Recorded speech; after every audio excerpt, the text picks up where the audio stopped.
જય શ્રી કૃષ્ણ બધાને. કેમ છો? બધા મજામાં? આવી ગયો છે પાછો નવો વિડીયો લઈને મારા જીવનનો. અને આજનો વિડીયો થોડોક વધારે પૂરતો શેડ કદાચ થશે, કેમ કે જે મારા જીવનનું એક ટર્નિંગ પોઈન્ટ કહેવાય ને, કેટલાય ટર્નિંગ પોઈન્ટ હતા, એમાંથી એક આ પણ છે જે મારી સાથે બે બનાવ બની ગયા હતા. તો એના વિશે આજે હું આ વિડીયોમાં વાત કરવાનો છું. તો ચાલો હવે આપણે વિડીયોની શરૂઆત કરીએ. તો 10મા ધોરણમાં હું ભણતો ને, જ્યારે 10માં પહેલી વખત આવ્યો અને બોર્ડની પરીક્ષા જે આવવાની હતી એ પહેલાં જ બાપા બહુ બીમાર પડી ગયા. અને પછી એ એક ટેન્શન, અને પાછું આ બોર્ડની પરીક્ષા આવવાની હતી, અને કંઈ એટલું બધું ભણવામાં પછી હાઈસ્કૂલમાં ગયા ત્યારે એટલું પછી બહુ હું ધ્યાન ન દેતો ભણવામાં, કેમ કે થોડીક સંગત ફેર થઈ ગઈ હતી ને એવું બધું તમે કહી શકો. બધે હસી મજાક રમવામાં ને હા 2-3 પીરિયડ ભરતા, એવું નથી હાવ ભણતા જ નહીં, 2-3 પીરિયડ ભરતા, પણ પછી શું કે એટલા બધા છોકરા જ ન આવતા, એટલે પછી અમે 4 થી 5 પીરિયડ તો માંડ હાલતા, કેમ કે એટલા બધા છોકરા ન આવે તો પછી સર ભણાવે પણ કે ને, એટલે પછી બહુ એટલું ભણવાનું કંઈ હતું નહીં, એને 2-3 પીરિયડ ભરી અને આંબલી પડીને રમતા એવું બધું કરતા નહીં. પછી 10મા ધોરણની બોર્ડની પરીક્ષા મેં પહેલી વખત આપી, ત્યારે એ પહેલી પરીક્ષામાં હું ફેલ થયો. પછી મહા છે ને એનું શરીર થોડુંક હેવી હતું, એટલે બહુ બહારનું કામ ન કરી શકતા, ઘરનું જ કામ કરતા.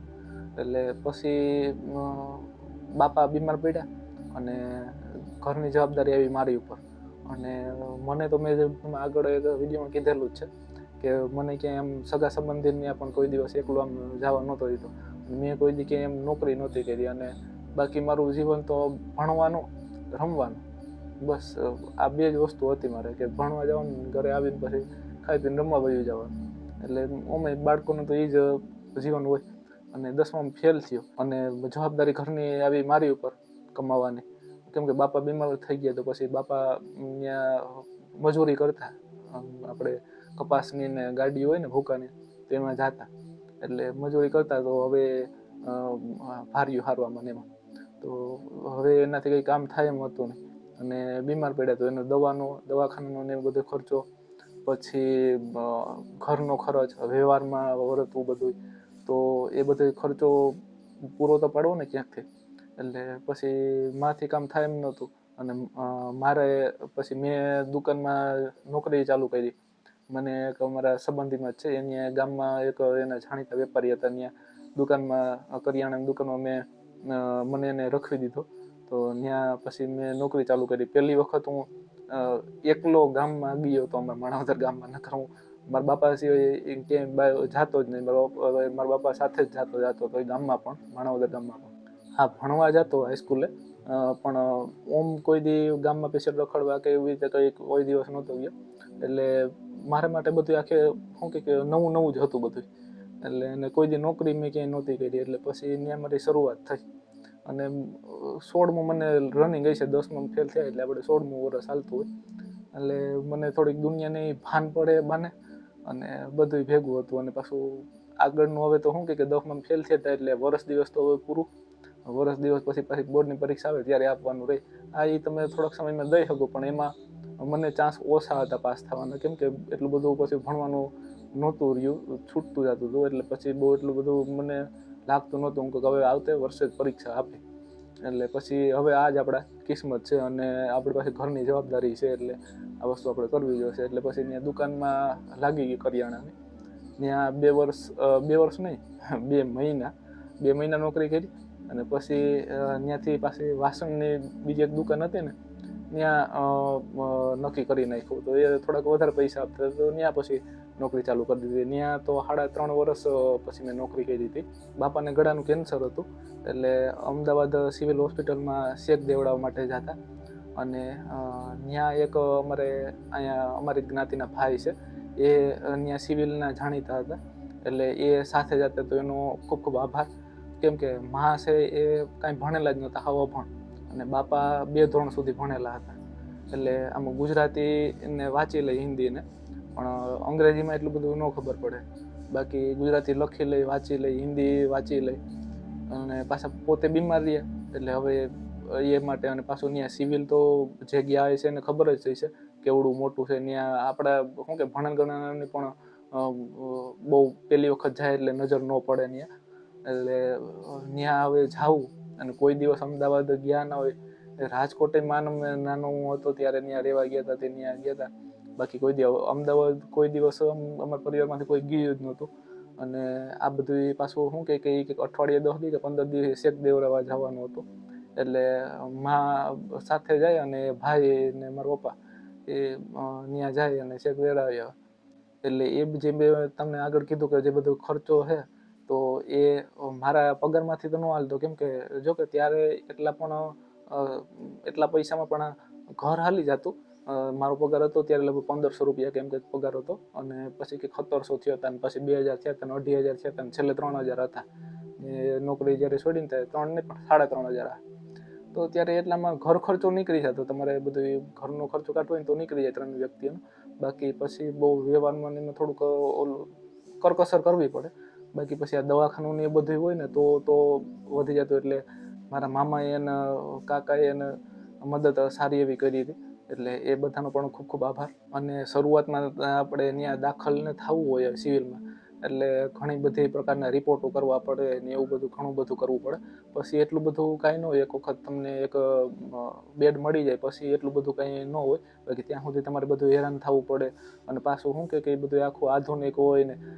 હવે મા ને બાપાને તો લિફ્ટની પણ ખ્યાલ ન હોય કે ક્યાં બટનથી. બાપાને હજી ખબર હતી કે લિફ્ટ કેવી રીતે ચાલુ બંધ થાય ને કેવી રીતે ક્યાં જવું હોય તો કેવું બટન દબાવવું પડે. પણ માને એટલી પણ એટલે એનો અનુભવ નહોતો. એટલે પછી આખું શું કે આધુનિક અમદાવાદ તો સમજી લે ને કે આપણે આ બાજુ કરતા તો બધું આધુનિક જ કહેવાય. એટલે અમદાવાદ ત્યાં જવું એવડા મોટા શહેરમાં એવડા મોટા હોસ્પિટલમાં પાછા બધા કેસ કરાવવા શરૂઆતમાં જાય ત્યારે. એટલે 3-4 વખત શરૂઆતમાં છે ને એ ભાઈ, હું જે ભાઈનું કહું છું ને એ સાથે ગયા હતા. અને એને ઘણી ખરી મદદ ત્યાં અમારી કરી હતી મારા મમ્મી ને પપ્પાની. એટલે એ પછી તો બહુ વાંધો ન હતો. પછી માન બાપા એ બે જ જાતા.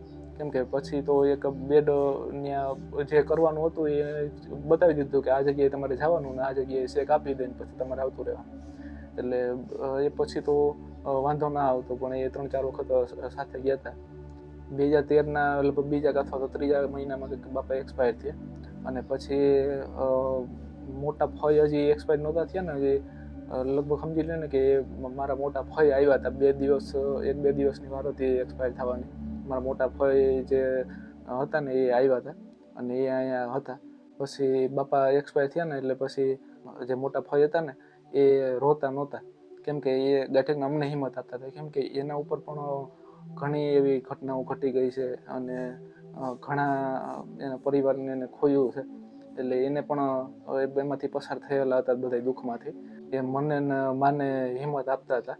અને હું રોયો હતો ત્યારે, પણ એટલું બધું નહોતો રોયો. કેમ કે ક્યારેક વસ્તુ એવી થતી હોય ને કે તમને ત્યારે રોવું ના આવે, પણ પછી છે ને બહુ મોડું થોડુંક આમ ભાસ થાય ને એવું બધું થાય ને પછી. એટલે ઘણા લોકો શું કરે છે કે માણસને છે ને વધુ એટલું રોવે ને એટલું રોવા દે છે. અને એ રોવા જ દેવું જોઈએ. એનું હૃદય છે ને હળવું પડી જાય. જો ના રોવે ને તો પછી ઘણા સમય પછી એનો અસર થાય. પછી રોવે ક્યારેક મહિના દિવસ પછી પણ અસર એનો થતો હોય. અને એ પણ ઘણા મહિના સુધી રહેતો હોય. એટલે આ વસ્તુમાંથી હું પસાર થયો છું. જ્યારે પપ્પા એક્સપાયર થયા ને ત્યારે હું અહીંયા વાસણની દુકાનમાં કામ કરતો. એટલે એ બધા જે અમારા શેઠ હતા તો એ શેઠે પણ ઘણું અમારું ધ્યાન દીધું હતું અને મદદ કરી હતી. તો એનો પણ આભાર. પછી એમ તો જો કે ઘણા સગા સંબંધીઓ, પાડોશીઓ બધાએ પોતાના બનતું બધી સહાય કરી હતી અને હેલ્પ કરી હતી. તો એ માટે એ બધાનો પણ આભાર. ખાસ કરીને મામા અને કાકાનો મારા, તો એ બધાએ સારી મદદ કરી હતી. તો એ બધાનો ખૂબ ખૂબ આભાર. પછી ક્રિયા ને એ બધું પતી ગયું અને પછી દુકાને પાછું મેં જવાનું ચાલુ કરી દીધું. અને પછી મહિનો દિવસ સુધી હું જ્યારે ફ્રી હોઉં ને કામમાંથી, એટલે દુકાનના ત્યાં પાછળનો ભાગ એક બીજો રૂમ હતો, ત્યાં જઈને બેસીને રડું. કેમ કે જે અહીંયા મેં તમને કીધું હતું ને કે અહીંયા હું એટલું બધું નહોતો રડ્યો. એટલે એ બધું ત્યારે 1 મહિનો દિવસ એ બધું હાલ્યું. અને શેઠને બધા એ સમજાવતા મને અને હિંમત આપતા કે ભાઈ હવે થયું એ થઈ ગયું ને એમાં પછી હવે માનું ધ્યાન રાખી ગયું અને પછી એ બધું ઘણું બધું એને મને પ્રોત્સાહન આપ્યું. એટલે પછી તોય પણ ઓલું શું કે અંદરની જે આખી એક દુઃખ હોય એ તો બધું નીકળવું તો જોઈએ ને. હૃદય હળવું ન થાય ત્યાં સુધી આગળ રસ્તો ન બહુ દેખાય, અંધારું જ આખું છવાઈ જાય. એટલે પછી મહિનો દિવસ એવું બધું રહ્યું. પછી ધીરે ધીરે રિકવરી આવવાની ચાલુ થઈ. અને ત્યાં રોવાનું કારણ એ હતું કે જો ઘરે રોવું ને તો ઘરે તો માય રોવે, હવે બે સામે રોઈએ તો પછી છાનું રાખવાવાળું કોણ? એટલે એ તકલીફ થતી. એટલે પછી હાટું છે ને ત્યાં હૃદયને હળવું કરતો. સગા સંબંધીઓને હોય ને ત્યાં સુધી દુઃખ તો થતું હોય પણ એટલું બધું ન થતું હોય.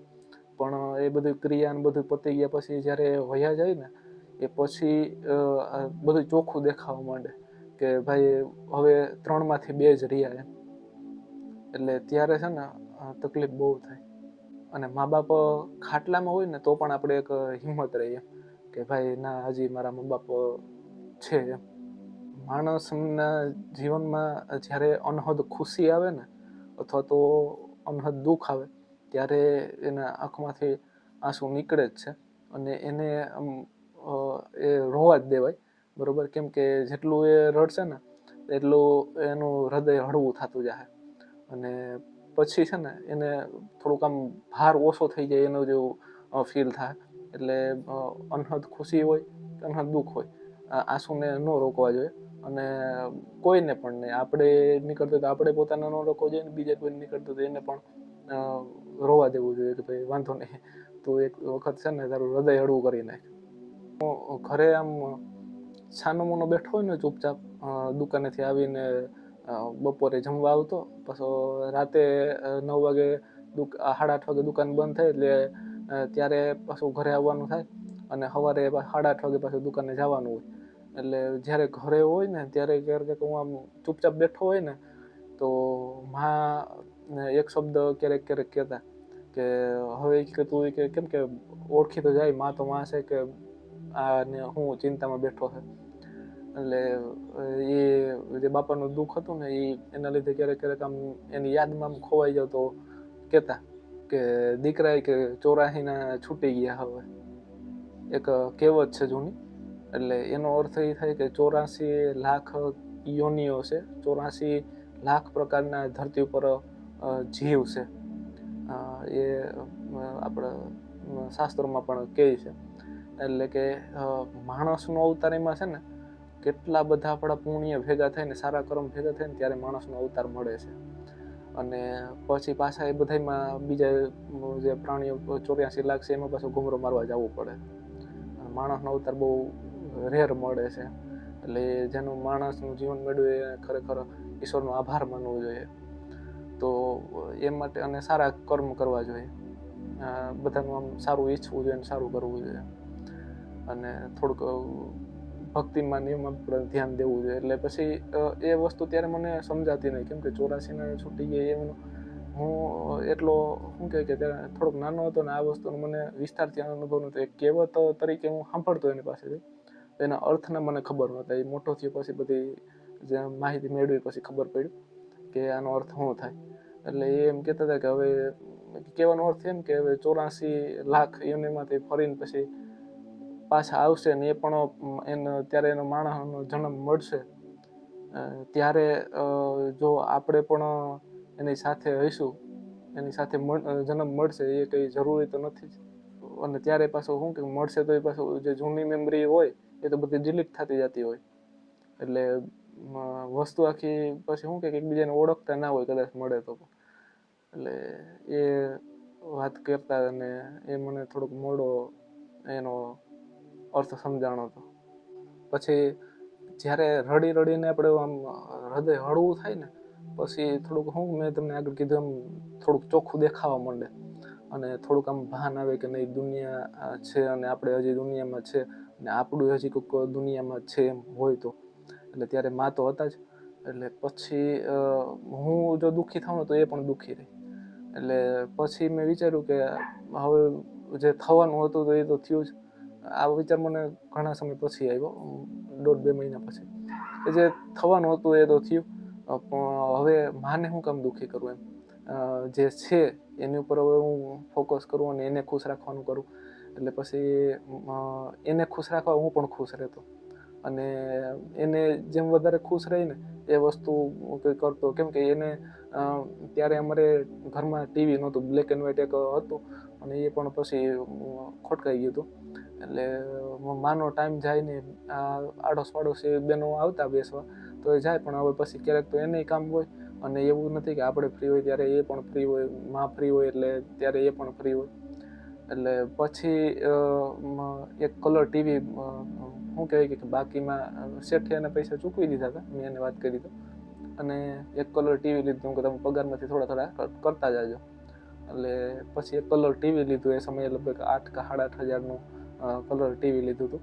અને પછી એમાં શું છે કે શેડોને નખાવી લીધો એટલે માનો ટાઈમ જાય એમાં જોયા રાખે, એટલે ખોટા વિચાર કે ના આવે. એટલે આવા નાના નાના બાબતોમાં છે ને પછી ધ્યાન દેવા લાગ્યો. અને એમાંથી એક બોધ એ પણ મળ્યો હતો કે પરિવારમાંથી કોઈ એક્સપાયર થઈ જાય તો પણ ઘરના બીજા સભ્યો તો જીવતા જ હોય છે. એટલે ભલે એના દુઃખમાં જીવતા હોય, પણ જીવતા તો હોય જ. તો જે હયાત છે એને જે એક્સપાયર થયો છે એના ભાગની ખુશી પણ એને આપી, અને એને વધારે ખુશ રાખવાનું કરાય, એ એક વડીલ તરીકેની ફરજ છે. પછી 2013માં થોડાક મહિનાની બીમારીમાં માં પણ એક્સપાયર થઈ ગયા, એને પણ કેન્સર હતું.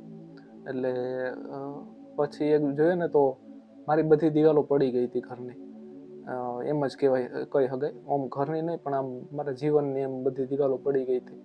અને દિવાલો ન હોય તો પછી છત તો દિવાલ વગર રહેવાનું નથી.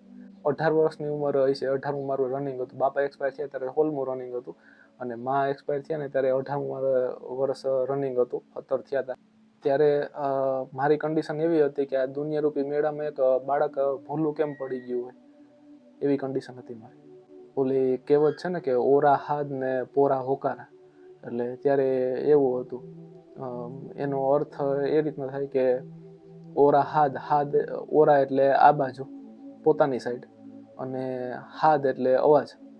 એટલે ઓરા હાદ એટલે આપણે જે અવાજ કરીએ એ આપણી બાજુ જ રહીએ, અને પોરા હોકારા, પોરા એટલે કે થોભી જવું એમ, અને હોકારા એટલે જવાબ આપવો એમ. આપણે કોઈ વાત કરતા હોય ને આપણે કેમ સામે ઓલા ભાઈ કે હા હા હા હા પાડતા હોય એટલે હોકારો આપવો થાય. એટલે એ ઓરા હાદ ને પોરા હોકારા એનો અર્થ એ થાય કે આપણે એક જ વ્યક્તિ હોય હાજર, કોઈ ઘર હોય કે કોઈ જગ્યા હોય તો ત્યાં આપણે એક જ વ્યક્તિ હોય એમ. આપણે જે બોલીએ એટલે કે આપણે જે હાદ કરીએ એ ઓરો રહે, એટલે આ બાજુ રહે એમ, આપણી સાઈડ જ. સામે હોકારાને પોરો મળી જાય, સામે હોકારા દેવાવાળું કોઈ હોય નહીં એમ. આપણે જે બોલીએ એ આપણે જ સાંભળવાનું નહીં, હોકારો એ આપણે દે હોય તો દેવાનું, બાકી પછી સામે કોઈ હોકારા દેવાવાળું પણ નથી હોતું. એટલે એ એવી પરિસ્થિતિ હતી મારી. પછી માં જ્યાં સુધી એક્સપાયર થયા ને ત્યાં સુધી, બાપા એક્સપાયર થયા પછી બધો વહીવટ માને કરવાનો સોંપી દીધો હતો. અને છેલ્લે પછી એને બહુ બીમાર હતા ને ત્યારે મને કહેતા કે આ વહીવટ હવે તું સંભાળ. તો મેં કીધું કે ના ના એ તમે સંભાળો. પગાર આવે 1 તારીખે એટલે પગાર જ એને આપી દેવાનો. અને મારે પછી છે ને બાપા એક્સપાયર થયા ને એટલે મને કેટલોક એવા આઘાતો, એમ એટલો આઘાત લાગ્યો હતો ને કે એક આમ હું છે ને મને મિષ્ટાન ને એવું બહુ ભાવતું, ખાવાની વસ્તુ મજા આવતી, પણ એમાં પછી બહુ એટલો રસ નહોતો રહ્યો. નકર હું છે ને અઠવાડિયું કે 15 દી થાય ને એટલે માને કહેતો કે કંઈક બનાવો એમ સારું ખાવાનું, કોઈ ભજીયા છે, કોઈ બીજી ત્રીજી વસ્તુ છે, મિષ્ટાન છે, તો એ હું કહેતો તો એ બનાવતા. પછી બાપા એક્સપાયર થયા ને એ પછી મેં કહેવાનું જ બંધ કરી દીધું હતું. અને ત્યારે માએ પણ મને એક વખત કીધું હતું કે તું એવું કેમ કહેતો નથી કે કંઈક બનાવી દે. પછી માં એની રીતથી બનાવી દેતા. પણ પછી છે ને એક વસ્તુ, ભલે આમ ઉંમર નાની હતી પણ એક વસ્તુ આમ સ્વાદ ન આવતો એ પહેલાં જેવો. વસ્તુ એ જ હતી પણ સ્વાદ એક જોઈએ તો ઉડી ગયો હોય ને, આપણે કેમ ધરારથી ખાતા હોય, ખડ કહેવાય છે ને કે ખડ ખાતા હોય એના જેવું લાગતું એમ. એટલે પછી બધું ખાવા પીવાનું થોડુંક એમાં રસ ન રહ્યો. પછી આ હું તમને કહું તો માં જ્યારે બીમાર હતા ત્યારે વહીવટ એને જ રાખ્યો હતો, એને મેં આપ્યો હતો કે ભાઈ તમે રાખો. એ મને કહેતા હતા કે ના તું હવે કે વહીવટ કરી કે એમ કે ના એ તમે વહીવટ રાખો, પછી 1લી તારીખે પગારે એને આપી દેવાનો આવે એટલે. મારે કંઈ પણ પૈસા જોતા હોય ને પૈસા વાપરવાનું પણ મેં ઓછું કરી નાખ્યું હતું.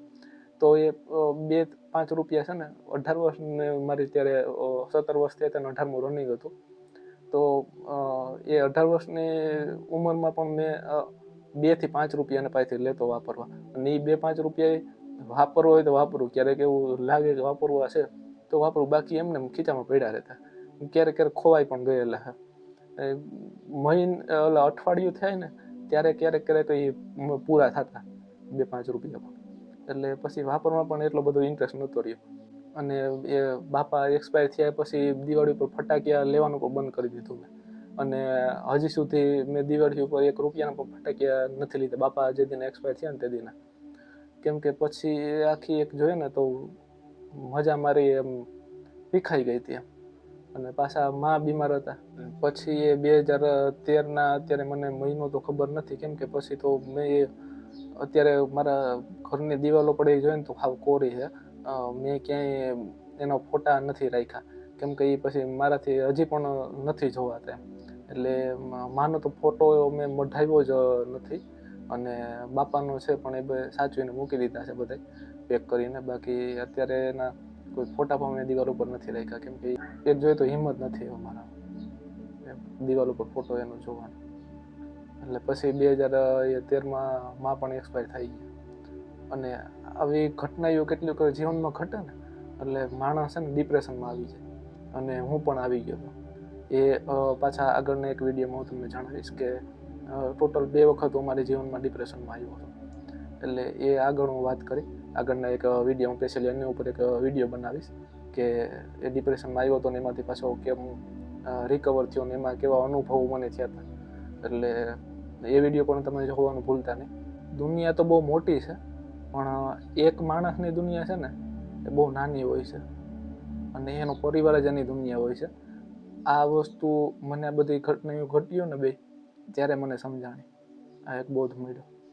આ જે આખી સિરીઝ છે ને મારા જીવન વિશેની, એ મારા જીવનની 70% જ કહાની છે.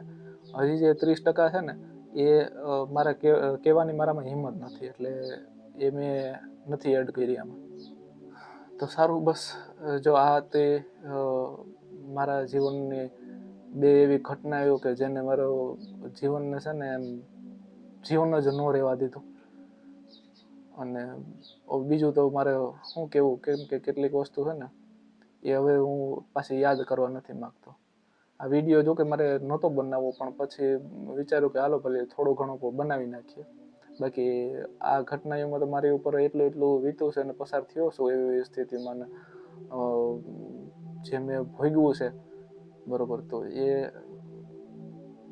દિવસો પણ ઓછા પડે એમ કેવા બેઠું. અને એ વસ્તુ છે ને વધારે પૂરતી જેમાંથી પસાર થયો ને એ વધારે સમજી શકે. એટલે આજનો વિડીયો બસ આપણે અહીં સુધી જ રાખશું.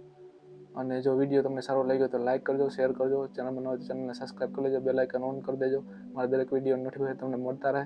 અને કોમેન્ટ કરીને જણાવજો તમારા કાંઈ મંતવ્ય હોય તો મળશું પાછા નેક્સ્ટ વિડીયોમાં. ત્યાંથી બધાને જય શ્રી કૃષ્ણ. એની ફરજ હવે પૂરી થઈ રાજ, તારું ધ્યાન હવેથી તારે જ રાખવું પડશે.